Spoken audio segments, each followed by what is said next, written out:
Delicious Korean fried chicken? Guess again. Korean fried cauliflower. It's one of the most delicious things I've made in a while. Also, if you enjoy this video, please like it, subscribe, and consider supporting us on Patreon.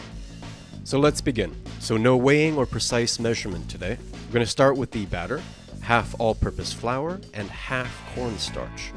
And now we're going to add some carbonated water. So we're going to mix this until we get the right consistency.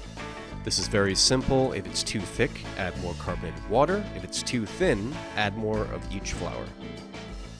So we're going to mix this well. Something to keep in mind is not to prepare this too far in advance. I would say about after half an hour, all of the bubbles are pretty much gone, and it will be less light and crispy. So we're looking for a consistency like this. Perfect. So now we want to heat our neutral oil to 180 degrees Celsius or 356 degrees Fahrenheit. And we're going to take our raw cauliflower pieces, about this big, and just simply dip them in the batter.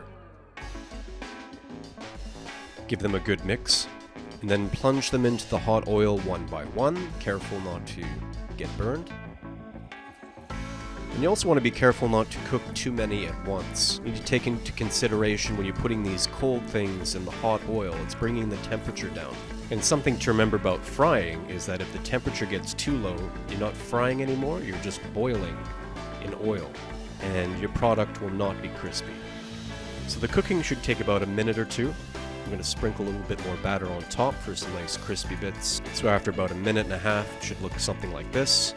Our batter is transformed into a nice crispy surface. So we're going to remove the cauliflower from the hot oil, and we're going to let all of the excess grease drain out on some paper towels. And also, this is a good time to season with some salt. Beautiful, nice, crispy nuggets of deliciousness.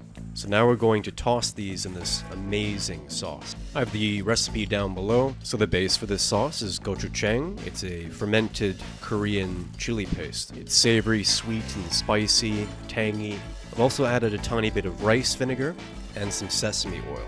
So we want to make sure that our cauliflower is completely coated with the sauce. And now we're going to grate some lime zest for a little bit of a citrus kick. So we've drenched these in sauce, and you're probably wondering why it's not soggy by now. And it's because of the cornstarch that we added.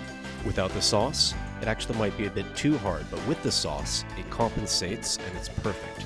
Perfect amount of crunch left. For a little bit of freshness, I'm going to throw in some garlic chives. I'm going to give this one last toss. Look at that. Beautiful. So I'm going to plate these nicely in a bowl. We're going to sprinkle a little bit more of these garlic chives on top. You could also put some sesame seeds if you want, a slice of lime, and you're ready to serve. So this dish is actually vegan, but it will satisfy any carnivore. If you're looking forward to fried chicken, you might be disappointed when you heard cauliflower, but once you try this, you won't be missing anything. It has the perfect texture, perfect sauce, perfect batter. Spicy, sweet and sour, tangy, everything you want. Well, I hope you enjoyed that video. Thank you for watching. If you'd like to see further recipes and techniques, make sure you like and subscribe. And if you enjoy our content, consider supporting us on Patreon. We'd really appreciate it. Happy cooking!